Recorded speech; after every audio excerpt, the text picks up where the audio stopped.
And good Thursday. This is Reverend Phil Anderson, pastor of Oakland United Methodist Church and Kansas Avenue United Methodist Church. It is Thursday, October 21st of 2021.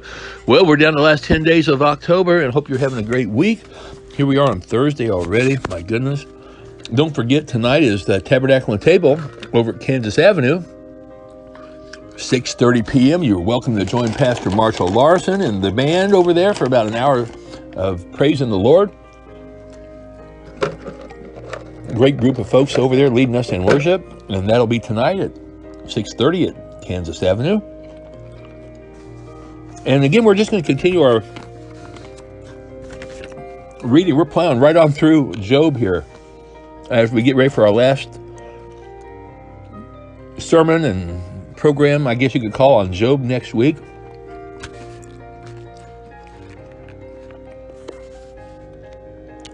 And let's look at Job 42, 7-9 today. So this is just 3 verses. You remember yesterday they were talking about this giant creature called the Leviathan.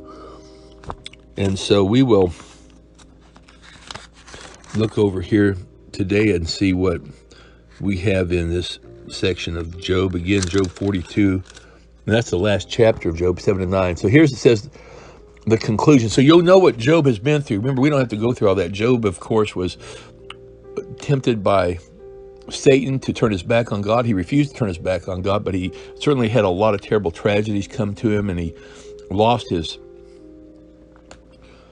family, all his kids. He lost his possessions. He lost his property. He lost his servants. They were all taken from him tragically. And then Job again doesn't lose his faith in God, but eventually he starts to question God, wondering why this happened to him. And then Job's 3 friends come over and they start accusing Job of having done something wrong to deserve all this. And Job pleads his innocence. And he finally takes it up with God.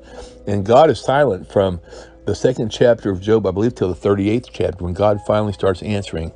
And so Job did not realize, and I think this is an important part of the story, that it wasn't God that was testing him. It was the devil. God already knew about Job. And I believe God believed in Job. And I don't know if I've mentioned that in the sermons yet, but I will. But I really believe God had full faith in Job. He knew Job was not going to turn his back on him. Just God knows everything. But yet Job still had a free will, and he could do what he wants to do. But Job, again, even though he thought it might have been God that did this terrible stuff to him, he did not turn his back on God. And that's what God wants from us, just this undying loyalty and love, that we don't ever turn our back on him, and we just stay true to him, even when we don't understand things. And I think that's really the message with God, or with the book of Job, I should say, that our challenge is to love God, trust God, honor God, obey God, even when we have things come along that we don't understand. So let's read these verses here today. Again, Job 42, 7-9. After the Lord had finished speaking to Job, he said to Eliphaz the Temanite, I am angry with you and your 2 friends, for you have not spoken accurately about me, as my servant Job has. So take 7 bulls and 7 rams, and go to my servant Job, and offer a burnt sacrifice for yourselves.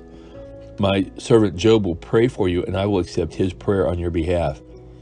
I will not treat you as you deserve, for you have not spoken accurately about me, as my servant Job has.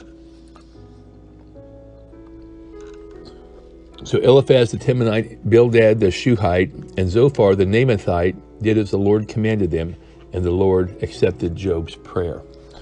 Here's what's interesting about that.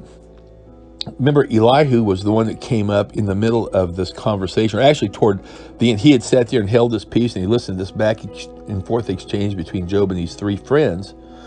And finally, Elihu speaks, and he basically tells Job's friends that they were wrong for saying some of the things they said about Job that was not accurate and it was not correct. And then he also got after Job a little bit for maintaining he was sinless. God said that Job was blameless, never say he was sinless. There's a difference. But here you go today, where God is now taking care of business. See, God's always going to sort it out in the end. We may think that's our job to sort things out, but God will do the sorting if we just stay obedient to him. And so I want to talk about this tomorrow, what God says to these 3 friends of Job. I think you'll want to come back for that. So we'll see you back tomorrow for more Fresh Bread on Friday. Till then, have a great day, and God bless you.